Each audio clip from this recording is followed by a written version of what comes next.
to Bahtera Talks. Izinkan aku untuk memperkenalkan diri, namaku Diva dari tim Marketing Communication Bahtera Adijaya.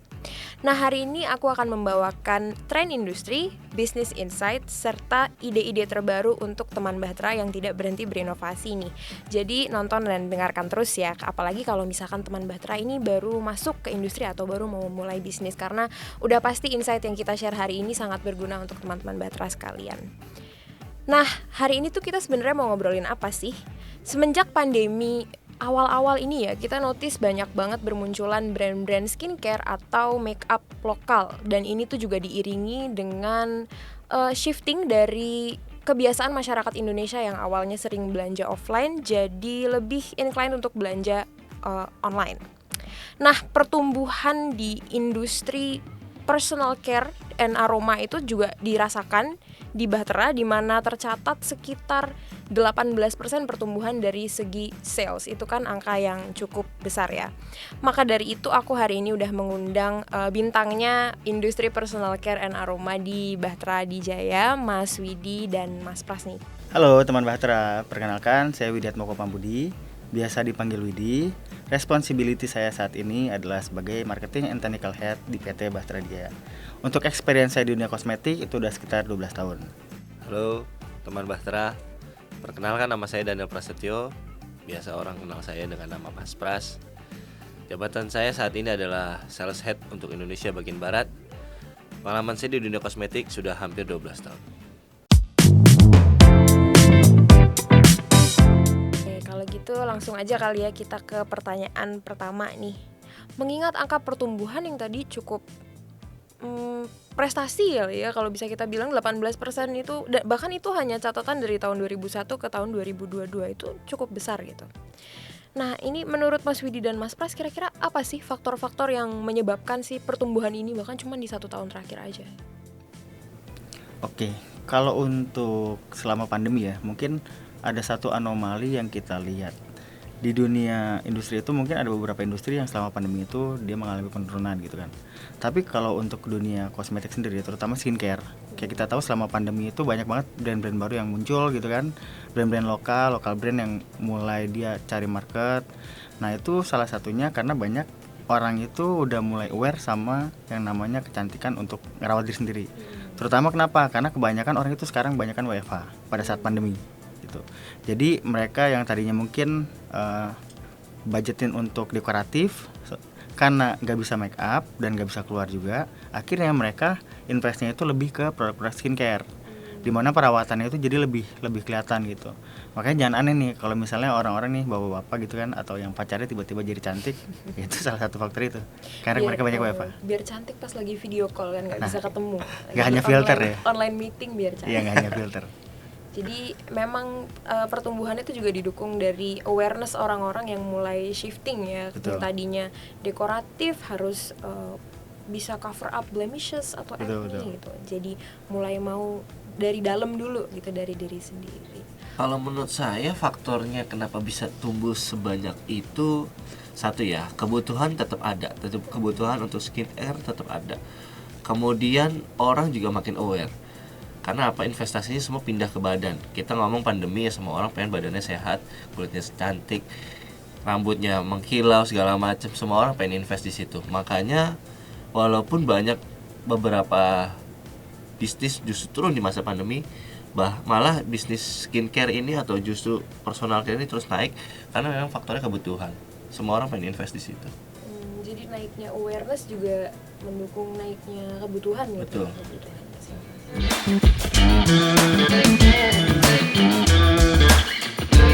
Ya, kalau kita lihat itu brand luar ya, kita ngomong dari Europe, Asia, mungkin dari Amerika juga, itu pasti target marketnya adalah department store yang gede-gede. Juga mungkin offline store yang mereka sudah brandingnya sudah cukup baik, sudah cukup bagus. Mereka targetnya ke sana. Karena apa? Budget marketing mereka ada. Mereka bisa masuk situ karena masuk situ juga nggak murah kan. Karena brandnya juga udah lebih settle ya. Betul. Kemudian kalau untuk lokal, mereka juga pasti targetnya ya online store atau medsos. Karena kenapa? Budget marketing mereka juga terbatas. Mereka nggak seperti brand-brand yang sudah eksis, yang sudah besar, yang sudah malah melintang di mancanegara. Mereka pasti ya targetnya dengan budget seminim mungkin, bisa jualan sebaik mungkin. Kita kira kayak gitu. Nah, jadi ada optimisasi dari mungkin digital marketing Ya, channel gitu ya betul, namanya. betul. Karena satu lebih affordable dan mungkin juga lebih bisa menjangkau target-target marketnya dari brand-brand kecil ini. Betul. Namanya juga kan baru kenalan Iya, ya. baru mulai. Baru mulai. Oke. Nah, kalau menurut Mas Widi sendiri gimana nih approach-nya brand-brand lokal sampai mereka bisa menarik market Indonesia buat percaya? Oke, nambahin sedikit dari Mas Pras tadi ya. Kan tadi udah banyak nyinggung mengenai digital marketing kan. Nah, digital marketing itu kan salah satu cara paling cepat untuk kita memperkenalkan produk kita. Nah, itulah banyak yang brand-brand owner itu memakai cara itu untuk memperkenalkan produk mereka ke market kosmetik gitu. Nah, dengan banyaknya edukasi terhadap market, otomatis si market itu nanti akan lebih spesifik. Karena apa? Karena mereka akan tahu nih kebutuhan mereka tuh sebenarnya apa sih. Karena mereka udah teredukasi gitu. Jadi mereka akan tahu kebutuhan mereka untuk kulit itu apa. Mereka butuhnya untuk oily skin, normal skin, atau yang kulit kering. Itu mereka akan lebih aware ke sana gitu. Nah, selain itu untuk lokal brand, kalau kayak kita lihat sekarang itu banyak offline store yang memang khusus menjual lokal brand. Jadi kita bisa tahu nih atau bisa cari satu produk gitu ya. Itu tinggal datang aja ke sana. Nah, biasanya di sana itu ada. Nah, itu salah satu cara yang buat brand-brand lokal itu bisa menyaingi yang produk-produk yang udah established lah ya, produk-produk global. Yang tadi Mas Pras bilang, mungkin produk Eropa, produk Amerika, produk Korea, yang mereka memang sudah punya market dan sudah established di Indonesia itu udah cukup lama gitu. Oke, jadi mungkin poin yang bisa kita ambil di sini adalah keterjangkauan ya, Mas. Betul.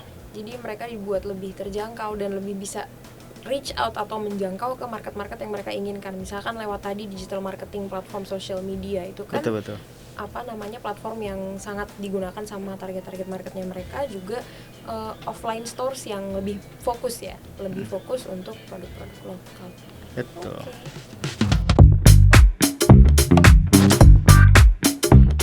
Nah, dari tadi nih kan kita udah bahas ya tentang apa brand lokal, tentang naiknya brand lokal di market Indonesia sendiri gitu. Tapi sekarang aku pengen coba bahas untuk personal care dan beauty industry di tahun 2023 nih, karena kan kita udah masuk 2023 juga ya teman Bahtera. Kalau untuk tahun 2023 sendiri kira-kira apakah akan ada shifting lagi kah di shopper behavior gitu, misalkan kita bicara shopper behavior, karena kalau di tahun awal, dari awal pandemi sampai mungkin 2022 ini kan masih lebih ke online gitu untuk belanjanya, prefernya lebih ke online. Tapi mengingat PPKM sendiri ini udah dicabut dari awal 2022 kemarin ya, apakah kita akan mengexpect ada perubahan lagi atau gimana nih kira-kira? Kemungkinan sih kalau untuk consumer behavior ya, itu akan ada shifting. Dalam artian seperti ini. Kalau pada saat masa pandemi itu online store itu kan banyak banget kan, dimana penjualannya orang akan melalui online. Karena apa? Offline store-nya itu kita nggak bisa datang ke sana gitu, nggak bisa kita jangkau gitu kan. Tapi setelah masa PPKM ini selesai, otomatis offline store itu akan kebuka sendiri, akan buka kembali, akan hadir untuk menjangkau dimana customer itu butuh untuk mencoba produk. Otomatis offline store itu kalau kita lihat nih misalnya di awal tahun 2023 mungkin beberapa teman Bahtera mungkin aware ya, ada beberapa online store yang dia sudah mulai buka offline store. Itu kan sebenarnya anomali kan, kenapa dia nggak tetap survive dengan online store-nya dia gitu kan. Padahal dilihat dari segi demand atau dari segi penjualan, online store itu cukup tinggi gitu. Tapi kita butuh offline store karena apa? Kita butuh mencoba produk gitu. Kayak kita misalnya coba dekoratif, kita kan nggak tahu shade colornya itu seperti apa kan. Karena pasti akan ada perbedaan warna antara di online sama di offline, makanya kita harus coba gitu. Kemudian tekstur, banyak fake review yang memang masuk di online store, jangan salah. Itu reviewnya itu lebih ke arah mungkin bukan request ya, tapi memang mereka menjelaskannya itu sesuai dengan apa yang mereka rasakan. Tapi kan setiap orang punya sensori beda-beda kan, nggak mungkin sama dong. Misalnya dari Diva, oh ini udah watery nih, tapi buat saya itu nggak watery. Nah itu makanya offline store itu akan tetap butuh. Cuma jangan salah, pada saat kita coba belum tentu kita belinya itu di offline store, gitu loh. Karena di offline store itu biasanya diskonnya sedikit, bener kan? Iya, Ya kan? Diskonnya sedikit.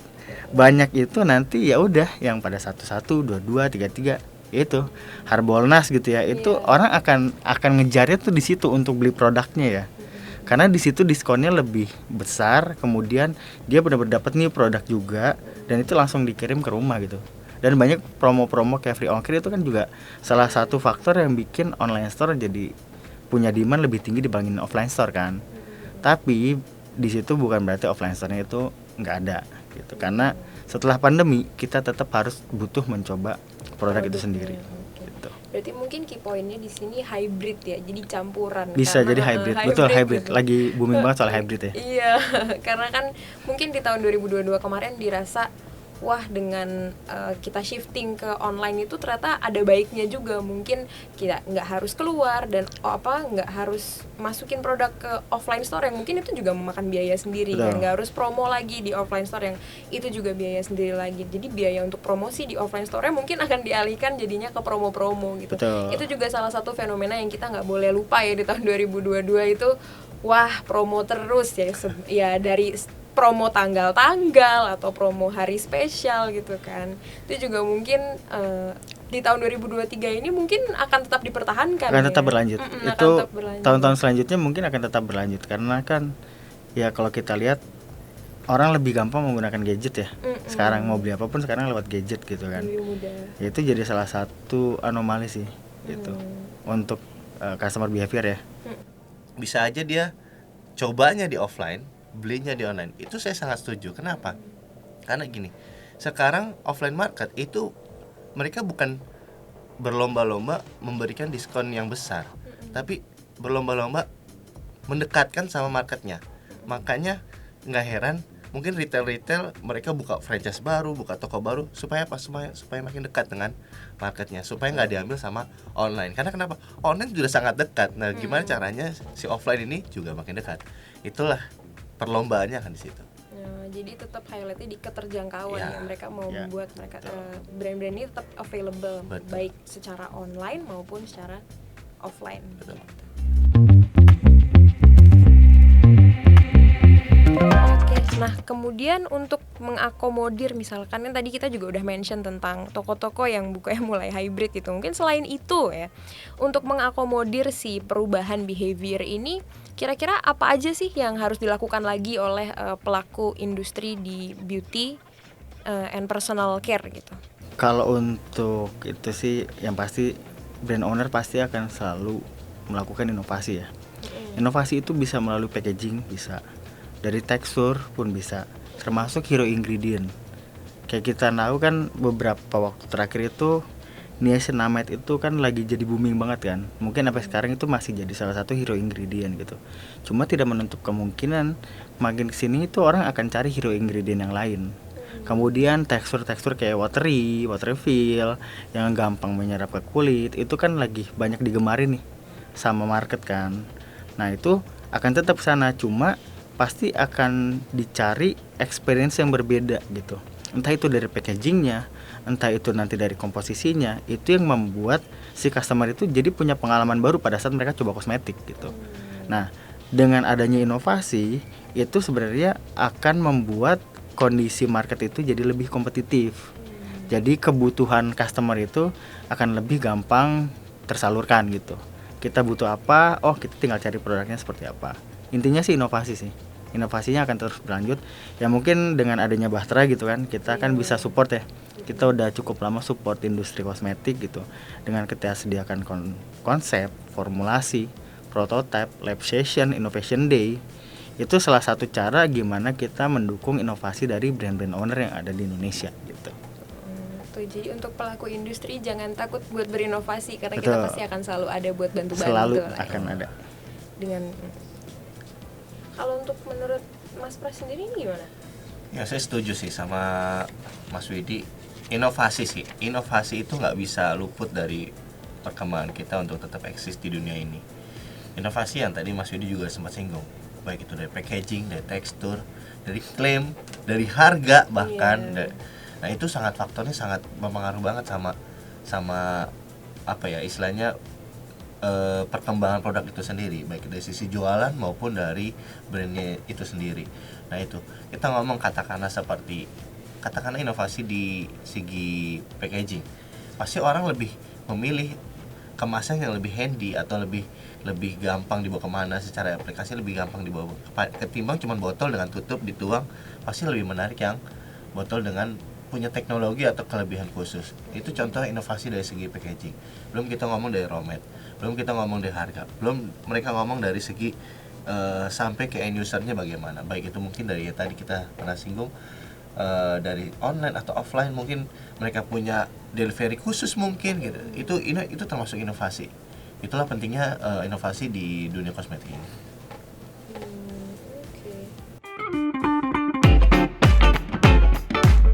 Nah, sekarang aku punya beberapa pertanyaan nih buat Mas Pras sama Mas Widi. Saya pertanyaannya bercanda aja sih, jadi jawabnya bercanda kan? Gimana coba? Bercanda. Jadi jawabnya bercanda juga aja. Boleh. Nanti yang tahu kira-kira jawabannya apa nih langsung angkat tangan aja, angkat tangan ya. Nah, angkat tangan. Oke, masuk ya pertanyaan pertama. Apa yang dikatakan ahli kimia ketika dia menemukan 2 isotop helium? Eureka. Salah. Ngawur. Cepet aja dulu. Iya. Emang asal sih tapi salah. Isotop Eureka. Isotop helium. 2 isotop helium. 2 isotop helium. Helium itu apa ya? HE, bukan. Ya HE, helium. Kayak apa? Helium HE kan? Iya. Iya kan? Terus ada 2. Apa yang dikatakan ahli kimia ketika dia menemukan 2 isotop helium? Satu kata atau 2 kata dia ngomongnya? Satu kata aja. Satu kata. Luar biasa. Salah. Satu kata. Bagus. Ungkapan gitu. Wow. Great. Salah. Dia orang mana? Orang Jerman, orang Sunda, orang mana? Orang Jawa. Ntar dulu nih. Bener juga Beda, sih, kan? Bule. Bulenya mana? Jombang. Jember. Nyerah enggak? Wow. Nyerah. Ya itu gua. Wow. Salah. Nyerah. Hehe. Ya anjir. Helium anjir. Hehe gitu. Iya. Kita terlalu serius. Kita terlalu serius kalau ini. Kita sih gua yang nanya gimana kira-kira? Boleh. Ini pertanyaan terakhir ya. Oke. Pertanyaan terakhir. Mengapa ahli kimia melapisi sepatunya dengan karet silikon? Melapisi karet silikon sepatunya. Insole-nya, outsole-nya. Outsole-nya. Luarnya. Kenapa dilapisi dengan karet? Salah. Ya, efek daun talas lah pasti. Salah. Bukan juga mati loh. Biar gak kotor. Salah. Tipis-tipis tuh. Tapi maksudnya jawabannya satu genre sama itu. Biar gak basah. Salah. Biar gak dekil. Salah. Mengapa ahli kimia melapisi sepatunya dengan karet silikon? Supaya tidak ketumpahan cairan kimia. Salah juga. Ya nggak apa-apa dong ketumpahan, kan dia pakai sepatu. Iya juga sih. Bener juga sih. Kan buat melindungi kaki kan. Iya. Gitu. Biar nggak kotor udah. Biarlah. Pas deh. Susah Nyerah. nih pertanyaannya. Nyerah lu ini. Nyerah. Supaya tidak meninggalkan jejak karbon. Wajar. Ada benernya. Ini ada benernya. Supaya tidak meninggalkan. Udah mau tobat ya? Udah ya? Udah capek Gua ya? besok ambil jurusan bahasa aja. Jangan kimia nggak jadi gua. Udah gua Mau menyerah. Gua gadein lah ijazahnya. Menyerah aja. Udah guys, sampai situ aja pertanyaannya. Terima kasih udah main game sama kita. Semoga nggak cepet gila ya. Udah sih, udah gila, Udah gila. Kualitas dimulai dari dasar. Jangan lupa nih, akan selalu ada Bahtera yang mendukung inovasi teman Bahtera. Jika ada pertanyaan, jangan lupa langsung tinggalkan di kolom komentar atau kunjungi situs kita di www.bahteraadijaya.com atau bisa nih langsung lewat Instagram kita @pt_bahteraadijaya. Makasih banget untuk Mas Widi dan Mas Pras atas waktunya hari ini buat ngobrol sama kita dan bareng-bareng sama teman Bahtera juga. Sampai ketemu di Bahtera Talk selanjutnya.